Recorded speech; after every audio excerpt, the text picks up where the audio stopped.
अंबरनाथमध्ये उघडकीस आलेल्या पार्किंग घोटाळ्याप्रकरणी अंबरनाथ नगरपालिकेने अखेर कठोर पावलं उचलली आहेत। पार्किंगच्या ठेकेदाराचा ठेका रद्द करण्याचा प्रस्ताव मंजूर करण्यात आला असून बाजार विभाग प्रमुख प्रतीक्षा सावंत यांना मुख्याधिकाऱ्यांनी कारणे दाखवा नोटीस बजावली आहे। माध्यमांनी आवाज उठवल्यानंतर या प्रकरणात प्रशासनानं कारवाईचा बडगा उगारलाय। अंबरनाथच्या छत्रपती शिवाजी महाराज चौकातील पालिकेच्या वाहनतळावर मासिक पाससाठी निर्धारित 400 रुपयांऐवजी तब्बल 700 रुपये आकारले जात असल्याचा प्रकार माध्यमांनी उघडकीस आणला होता।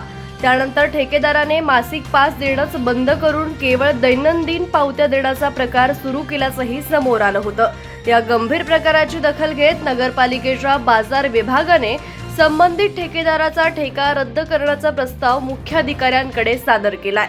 मुख्याधिकारी उमाकांत गायकवाड यांनी या प्रस्तावाला मंजुरी दिली असून आता तो मंजुरीसाठी नगराध्यक्षा तेजश्री करंजुले यांच्याकडे पाठवण्यात आलाय। नगराध्यक्षा या प्रस्तावाला मंजुरी देऊन तो अंतिम मंजुरीसाठी नगरपालिकेच्या सर्वसाधारण सभेसमोर ठेवणार आहेत। संबंधित ठेकेदाराची अनामत रक्कम जप्त करून त्याच्यावर आर्थिक फसवणुकीचा गुन्हा दाखल करण्याचीही आवश्यकता आहे।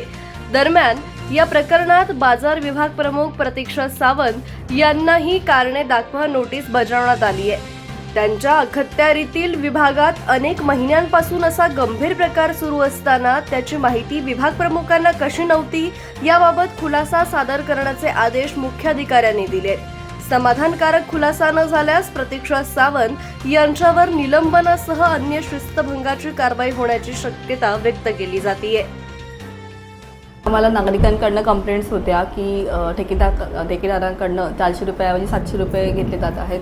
तेव्हा आम्ही इमिजिएट त्याच्यावर ॲक्शन घेत आता तिथे 400 रुपयाचा बोर्ड लावलेला आहे, तरीसुद्धा त्या ठेकेदाराने नागरिकांचं नुकसान केलेलं आहे आणि पालिकेला सुद्धा काहीही न कळवता हे अमाऊंट वाढवली होती।